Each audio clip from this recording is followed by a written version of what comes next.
Ahora finalmente lo tenemos, me dice Luana. Sergio Rossi, secretario de Estrategia y Asuntos Militares del Ministerio de Defensa de la Nación, que está en contacto con nosotros. ¿Cómo estás, Sergio? Buenos días. ¿Qué tal, Antonio? ¿Qué dicen? Bien, gracias por atendernos. Ah, Bueno, ¿cómo está desarrollándose la política del Ministerio de Defensa en momentos que, bueno, estamos viviendo una pandemia, el avance del coronavirus y la situación, digamos, se complica a nivel de salud?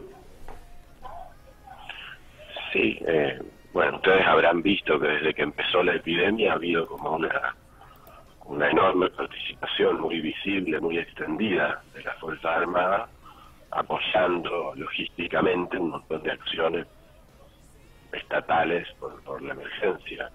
No es algo que no hicieran las Fuerzas Armadas antes. Usted se acuerda, digo, por cosas más recientes, la inundación de Santa Fe en el 2003, la inundación de La Plata, pero lo que sí ha sido este año es una acción muy prolongada y muy extendida en el tiempo, Ujú. un tipo de emergencia que no habíamos visto. Pero bueno, ha sido como muy intenso. Creo que se ha estado acompañando muy bien en viajes de repatriación, en viajes de entrega de elementos logísticos, en asistencia alimentaria, en Claro. sectores vulnerables, en poner la sanidad militar a disposición. En algunos lugares se ha enviado personal de sanidad para apoyar los sistemas provinciales. Una cosa que no se ve tanto, pero me parece que es un gran aporte de las Fuerzas Armadas, es la capacidad de planificar operaciones, Ujú. que ha asistido a las autoridades que tienen a cargo la gestión de la emergencia, que son las provinciales, ¿no? Pero bueno, en medio de eso la semana pasada hubo dos hechos muy auspiciosos, a nuestro entender, como fue regularizar la situación salarial. Digamos, usted conoce bien el tema militar, pero por ahí hay gente que no. Todo aquello que sucedió en los años 90, de que los aumentos salariales no eran remunerativos, es decir, no iban al básico, con lo cual desfinanciaban el sistema jubilatorio, eso que se fue corrigiendo en 2004, 2005, se retrasó en la Fuerza Armada. El decreto presidencial ya lo había anunciado en ocasión de la cena de camaradería, que este año adquirió un formato Ujú. COVID, ¿no?, más reducido. A Claro. partir del 1 de octubre se pasó todo, se regularizó eso y todos los suplementos pasaron al básico. Eso es muy importante para el Y personal en actividad, sobre influyó, todo para los sí. retirados Ujú. y para la obra social y Claro. el IAF, que es como que fuera el ANSES, el organismo de las pensiones y retiro. Eso, ¿Influyó en esta decisión, en esta medida, el paro de la policía, si bien es otra fuerza, pero que tomó no, repercusión nacional? ¿No influyó? no, eso es, viste, toda esa gente que nunca le gusta nada. Esto es una cosa que se anunció Claro. públicamente 3 meses antes. El presidente se lo dijo a los jefes el día que partieron a Chipre el contingente, a fines de febrero. Entonces, hay que tener mala fe o ser muy tonto para vincular eso, y esa mala fe opera mucho, por eso es muy pertinente su pregunta. Hay Claro. gente que siempre protesta, estamos en siempre van a faltar cosas. Estamos en una epidemia que, tras la calamidad de los 4 años de Macri, ha complicado la economía del mundo. Cualquier análisis que se haga que no tome en cuenta esos dos detalles que son bastante visibles es un mal análisis. Pasa que estamos ahora, hasta en los debates presidenciales se acostumbra a gritar y no argumentar, entonces sí es Claro. difícil de entender, ¿no? Sí, Pero sí. sí, Eh, la otra cosa positiva, muy positiva a nuestro entender, fue que se dio media sanción y se promulgó el Fondo Nacional para la Defensa. Ayer el presidente visitó el FONDEF. Tandanor, claro, el FONDEF. Sí, sí. Ayer el presidente visitó Tandanor para, digamos, poner en la escena pública eso, que fue la media sanción del Senado y la promulgación. Ese fue un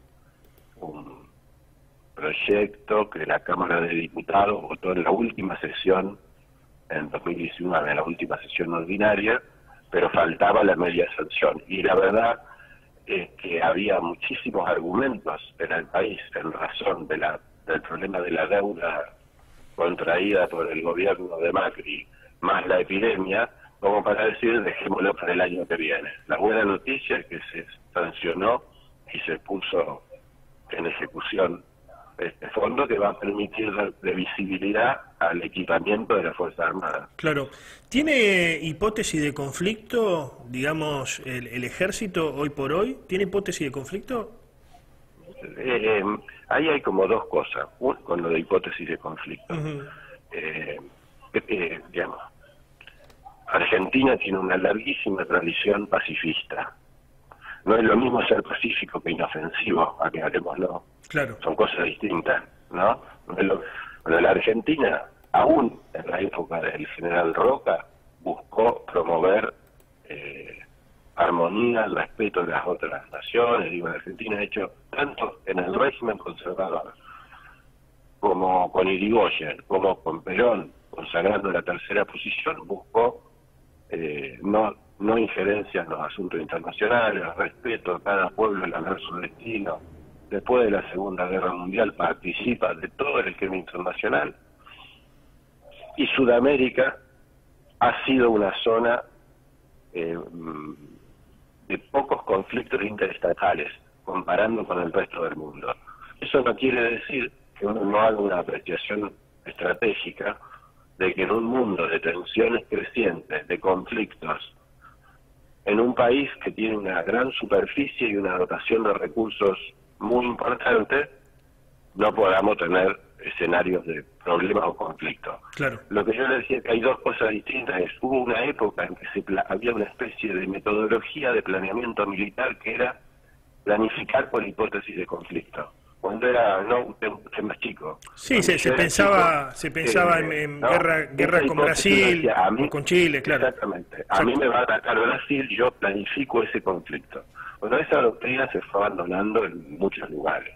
A ver, se planifica por capacidades, que es lo que la Argentina consagró en su normativa, que su estrategia es defensiva, no busca atacar a otros, claro, y lo que busca es tener capacidades para poder vigilar, controlar y eventualmente denegar sus espacios soberanos. Entonces, el narcotráfico... Una hipótesis de conflicto sí, con A o B, sí, ¿no? sí. Ahora, hay que prepararse para un mundo que, por ejemplo, en el año 48-49 se va a reformular el Tratado Antártico. Es previsible que eso genere tensiones en esta zona del mundo, por ejemplo. ¿El narcotráfico puede ser considerado hipótesis de conflicto, digamos, dada la situación que vive en Argentina y aquí en Rosario particularmente? Ese es un viejo cuento con el que se buscó sustituir la doctrina de la seguridad nacional, que era poner las Fuerzas Armadas latinoamericanas a perseguir a sus propios pueblos. Claro. Cosa que los norteamericanos recomendaron, pero no hicieron. Desde la guerra civil de los confederados contra los yanquis, nunca hicieron eso. Lo prescribieron para América Latina, para que América Latina no defienda su soberanía y reprima a su pueblo. Bueno, esa doctrina funesta, que se fue desactivando en los años 80, cuando cae el muro de Berlín, lo que buscaron fue sustituirla por la doctrina de las nuevas amenazas. Terrorismo, crimen organizado, narcotráfico e intervención en catástrofe y emergencia. Y eso lo exportaron a América Latina y lo exportaron a los países del este post-soviéticos. Claro. Eso es para construir vínculos y darle ese rol de policía. Bueno, donde se hizo eso, resultó malo para la Fuerza Armada y para el país y no solucionó el problema, que tiene otra lógica, que muy bien la explica el ministro Saín. Eso no es un objetivo para la Fuerza Armada. La Fuerza Armada debe velar por los espacios soberanos de la nación, marítimos, aeroespaciales, terrestres. Entonces, claro, eso es lo que deben hacer las Fuerzas Armadas. Lo otro es policía y poder judicial e investigación, un tema del que yo mucho no sé, no opino, pero digo, son cosas diferentes. ¿En qué se parece? En que tiene uniforme. Bueno, es un mal, ¿no? Claro. Sí. Claro, o sea. Finalmente, ¿hay un cambio de discurso? ¿Se puede hablar de un cambio de discurso en cuanto al Ministerio de Defensa, en cuanto a las Fuerzas Armadas, respecto a lo que acaeció en aquellos fatídicos años 70, digo fatídicos porque, bueno, pasaron muchas cosas, muchas muertes. Hay un cambio de discurso respecto a la anterior experiencia kirchnerista, no sé si denominarlo kirchnerista este gobierno, pero digamos comparte algunas cosas con el kirchnerismo. De hecho, ustedes también participaron. Yo participé lo pregunto, desde 2005. Lo pregunto en este sentido, ¿no? Porque el ejército homenajeó en estos días a los soldados caídos en el ataque de montoneros al regimiento de infantería de Monte 29 de Mendoza, y dijo al respecto el jefe del ejército, general de brigada Agustín Cejas, que son héroes. Eso antes me parece que no sé si hubiera pasado, digamos, ¿no? Pasó, Antonio, el problema es que hay que mirar. Pregúntele al general Urrea, que es vecino y conocido suyo, y que es vecino nuestro de Rosario. En la época de Nil Agarré, todos los años se hizo ese acto. Claro. Ahora, después hay gente que opina cosas distintas. Entonces, hubo época en que se buscó, para evitar los juicios de lesa humanidad, discutir otra cosa. Ahora, para no discutir el Foldef, ¿se acuerda Borges? Tenía un libro muy lindo que se llamaba El libro de los seres imaginarios. Y ahí decía que había un pájaro mitológico de los indios de Estados Unidos, que era el Bufus Bert, que era un pájaro que tenía los ojos en la nuca y que volaba para atrás, porque no le importaba saber a dónde iba, sino a dónde había estado. Bueno, a mí me encanta, usted lo sabe, y es algo que compartimos, la historia argentina. Sí, pero sí. La historia no es como, viste, en la Biblia está lo de la mujer de Lot. ¿Para qué mira uno para atrás? Uno mira para atrás para enriquecerse. Ahora, si yo lo hago para seguir discutiendo otra cosa, que es si reprimo, qué juzgo de la dictadura, lo de Montonero fue una barbaridad. La que estaba en esa época en Montonero era la jefa de la oposición actual, Patricia Bullrich. Claro. No yo, que estuve en contra siempre. Uh-huh. Entonces, ¿qué dijo? La que estaba en JP Lealtad era Nilda Garrel, la que estaba en Montonero era Patricia Bullrich, la jefa del PRO. ¿Es posible una reconciliación? No entiendo de qué hablamos. Si quieren hablar del pasado, hay que hablar bien. A mí me encanta. Claro. Me parece poco útil discutir cosas de viejos y de viejos ridículos y decadentes. ¿Es posible una reconciliación, Sergio, en este sentido, de los argentinos con las Fuerzas Armadas? No sé si volver a la doctrina de la nación en armas, de pueblo, ejército, pueblo igual a ejército, Es ejército. una gran doctrina. La verdad Pero, que von der Goltz no era ningún tonto. Pero digo, es posible porque en algún momento, también producto de la que ha sido la dictadura, porque nadie va, al menos yo no, de justificar lo que hizo el último gobierno militar, pero lo que en algún momento estaba unido, digamos, se separó y fuertemente. ¿Es posible? Yo creo, Antonio, que no solo es posible, sino que va sucediendo. Claro. La Argentina construyó un proceso de juzgamiento de las aberraciones de la dictadura que no quiso decir juzgamos a la Fuerza Armada. El discurso de Balsa, que también sacó una nota muy interesante sobre lo de Formosa el domingo, fue una cosa institucional, no fue una opinión política sacada por Twitter, fue una opinión institucional del ejército. Ese proceso, que es complicado, que tuvo su ida y vuelta, que fue muy complejo, muy rico, eso fue forjando un cambio, digamos, una maduración, que fue política, fue institucional y también es en un punto biológica.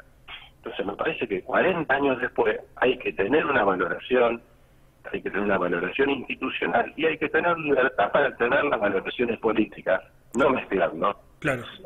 Y me parece que lo que hay que hacer es mirar para adelante. Ha habido un cambio de discurso, sí, nosotros estamos priorizando, no ahora, lo empezamos a hacer, lo hizo Gardel, lo que pasa es que en el criterio mucha gente no mira. En 2015, nosotros publicamos el libro blanco de la defensa, dice muchas cosas que están presentes en esto. Uh-huh. Obviamente, era un gobierno nuestro en aquel momento que ya perdía adhesión y donde todas estas cosas ni se miraron. Claro, exacto. Entonces se gritaba porque estábamos discutiendo las elecciones. Son malas y buenas artes, como suele pasar. No me sorprende, no me enoja. Creo que nosotros tenemos que fijar los objetivos soberanos del país, preparar las Fuerzas Armadas. Se van a reconciliar, ya se reconciliaron. No, fíjese, Antonio, que no hubo un incidente con las Fuerzas Armadas en el despliegue que desde hace 6 meses sostienen en pro de colaborar con la emergencia. Sí, en los territorios. No hubo un grito, ¿me entiendes? No es que no hubo un incidente de represión. No hubo un grito, una pedrada. Podría haberlo habido hasta por cualquier cosa, por cualquier incidente menor. No lo hubo. Eso quiere decir que hay una valoración, no necesita reconciliarse. Lo que hay que hacer es promover una cultura de la defensa. Hay que entender para qué están, prestigiar lo que hacen, pensar si los argentinos del año 2050 van a creer que la Antártida es nuestra, es un espacio soberano nuestro o no. Va a haber gente como el señor Spert que dice que las Malvinas son inglesas y ya las perdimos y no hay que recuperarlas más y olvidarse, o creemos que el mar argentino y sus islas están como una posesión soberana nuestra y están ocupadas por una potencia extrarregional. Queda claro el concepto. Queda claro el concepto. Muchas gracias por el contacto, Sergio. Gracias a usted, Antonio. Muy amable. Adiós.